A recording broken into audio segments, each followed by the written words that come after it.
What's up, folks? Casual Dad here with a real quick update on Warhammer combat cards. We're just looking at the beginning of the Belisarius Cawl Battle Pass season, and we're going to have a couple updates here. Look for this to be back-to-back with an actual Warlord guide for Cawl himself, but we're going to go through the balance changes real quick, and then we will look at the Battle Pass a little bit later. So, as of Christmas Day, we have Belisarius Cawl out, and then after a quick hiccup, we've got the Battle Pass up and running. And as you can see on it, just real quick, there is a Titan, a Knight Titan included, in addition to the Belisarius Cawl Bodyguard. So we have both the Bodyguard and the Warlord, but we'll get to that in a second. So we're going to go ahead and look at this. We leave the Necron season, and we're going to see a lot of tweaks to Adeptus Mechanicus. So Servants of the Emperor, but the specific sub-faction of Adeptus Mechanicus within the Servants of the Emperor. Balance changes here. We've got a buff to the ETA 7 Sparta. So in addition to getting the trait changed from Death Blow to Anti-Infantry, we're seeing a buff to base wounds and base melee. And so right here, transition from Death Blow, only fair to add a bit of extra health because you want it to die less. And the extra melee will make it much, much better with that anti-infantry. So the combination of the increase to base melee stat and then also anti-infantry is going to give that guy a significant buff for the price. That may actually be a really powerful card now, especially if you have a very durable deck that focuses a lot on healing and taunt, which Cawl really enjoys. So there's that one. Then the next one up is another interesting one, which is going to be your 5-point previously Furious Charge, gains an additional 5 melee and loses Furious Charge, but instead gains Shield. So a 5-point shielded card is definitely tempting. It's got such low base hit points that it's more likely to have cards punch through the shields, but in a space where anti-infantry is now much more common and the trait's been added at all, this should give the guy a whole lot more durability. So that's pretty cool. I used that a fair amount in my Canoness decks because he did do damage on the drop and then also would be a decent damage dealing piece, but you expected him to die. That's why you ran him. So this completely changes the role for the card, and I'm curious to see where it fits. Next up, we see Hieronymus Tesla, who's a card I've always enjoyed, but he's always just felt a little bit lackluster because he only has range damage, comes in at a pretty pricey price point for the damage he does and his hit points. So he gains both a buff to wounds and range, and of course has the regen trait, which is nice. Slightly understated, they said, so he gets a bump. Then we'll see this thing. I actually see Decima 888 a lot. Now it is cheaper, so it's no longer vulnerable to Big Game Hunter by giving 1 point below 40. So that makes it quite a bit more durable, and it already was a decently efficient piece for the cost. So yeah, that's good. It's one I saw quite a bit before, and we're going to see it even more. So that's cool.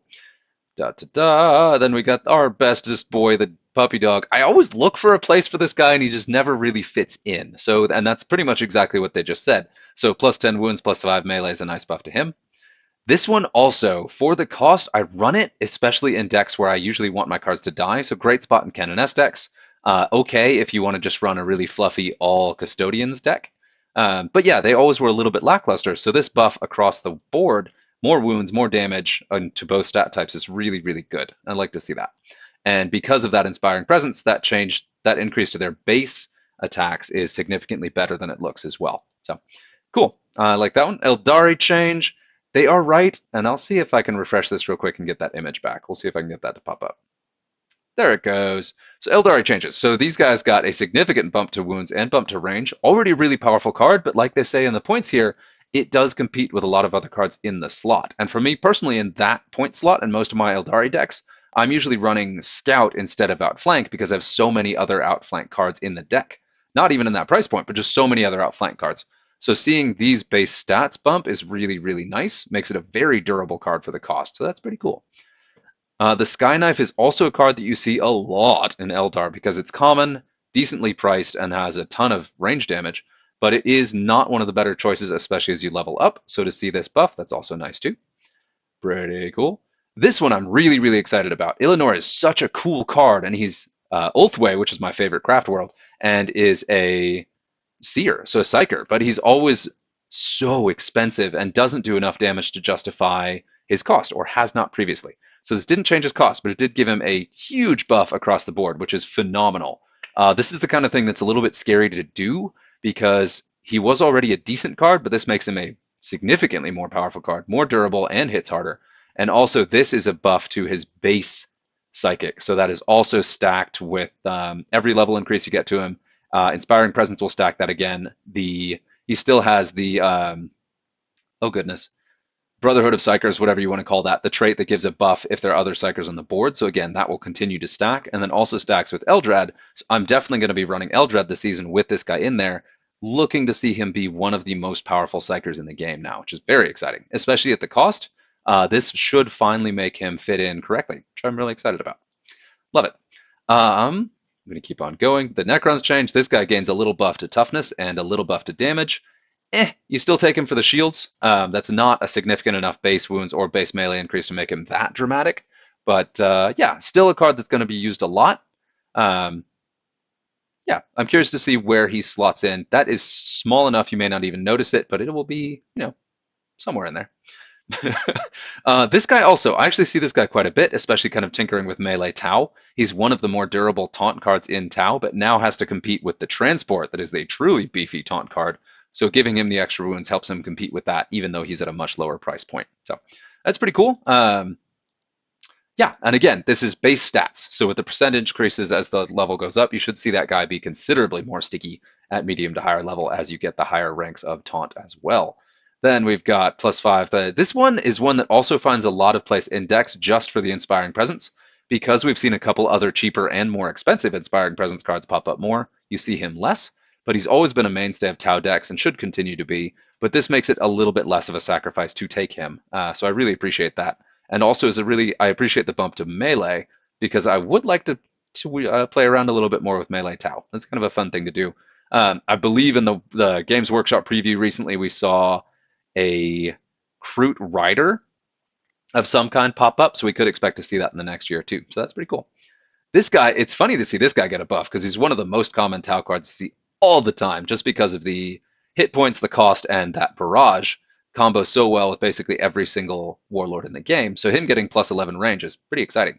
Again, you're going to see him a lot. I think that is kind of to compensate and make him more competitive in a landscape where you're seeing anti-infantry, and Tau did not get any anti-infantry. So this may be a nod to that. Yeah.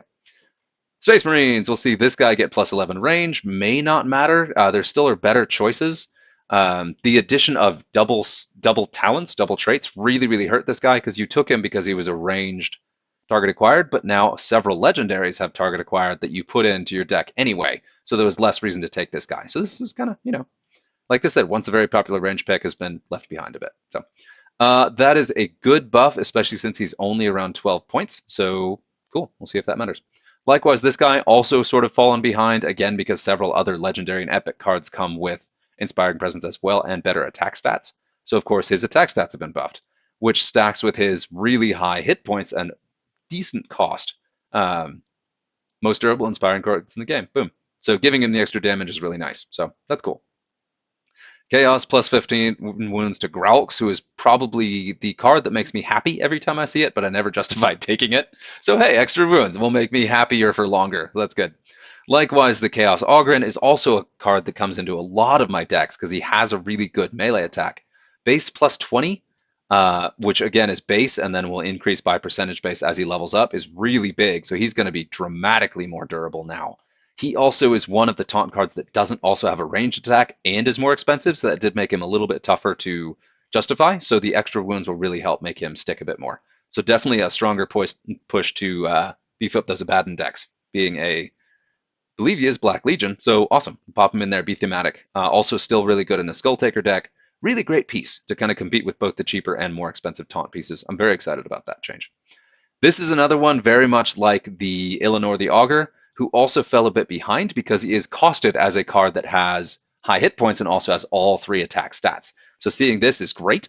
And again, this is a base damage increase, so that Psychic is going to increase a lot more because you usually see him with that Brotherhood of Psychers, and also you see him just leveled up with Inspiring Presence as well. So this should make him a much stronger piece, which is really cool. It's really hard to justify him in the same deck where you have a Lord of Change because the Lord of Change is just so powerful, and this guy is just expensive enough to kind of get pushed out. This is one of the first picks to take out. So I'm excited about that. I'm excited to see him more. Mid-cost options are easy to overlook for Chaos. Exactly right there. Boom. Orcs. This is a funny one. The Goth clan Gretchen Smirket himself got changed from Endless to Taunt, which is really interesting because he's 3 points. His hit points suck. But a 3-point taunt card is no joke, so that is definitely something to look forward to, and a really powerful pick against basically anyone except Badrek.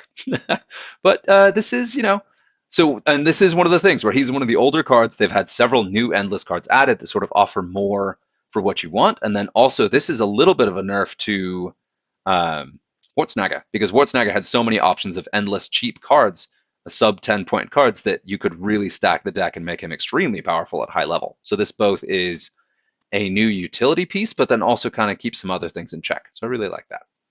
Spookums is another one I really like, but he was usually pushed out of my decks because there's the 6-point option, and you really only take him because he has that target acquired, right?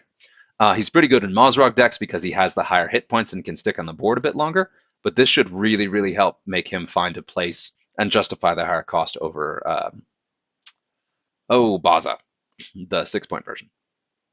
Then we got Flemthroth, exactly like the notes say here. Really cool concept. I love this card as one that has all 3 attack types, but he definitely fell a bit behind in the damage game, or especially in the durability game. Having Berserk with as low hit points as he had was always kind of iffy, so this is really good. That base wound increase, the base psychic increase, awesome. Very excited to play him again.